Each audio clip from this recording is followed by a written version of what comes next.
IPRS அப்படின்னு சொல்லும்போதே, என்னமோ கவர்மெண்ட் எக்ஸாம் எழுதுறதுக்கான பேர் மாரி இருக்கு சார். ஐபிஆர்எஸ்னா என்ன? அப்படின்னு சொல்லிட்டு நெறைய பேருக்கு கேள்வி வரும்.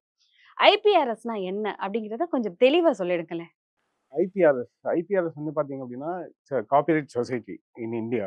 ஆஹா. The Indian performing rights society limited தான் வந்து IPRS short form.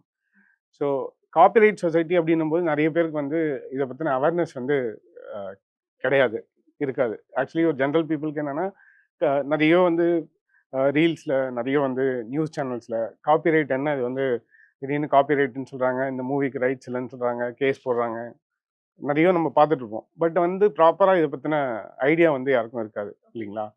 So IPRS பார்த்தீங்க அப்படின்னா, மோர் தென் 56 இயர்ஸாக வந்து இந்தியாவில் இருக்கும். 56 வருஷமா? 56 வருஷமா இருக்கும் இந்தியாவில்.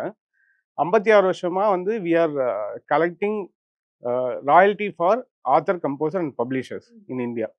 ஸோ ஒவ்வொரு கண்ட்ரிக்கும் பார்த்தீங்க அப்படின்னா, ஒரு கலெக்டிவ் மேனேஜ்மெண்ட் ஆர்கனைசேஷன், அதாவது பர்ஃபார்மன்ஸ் ரைட்ஸ் ஆர்கனைசேஷன் சொல்லுவாங்க.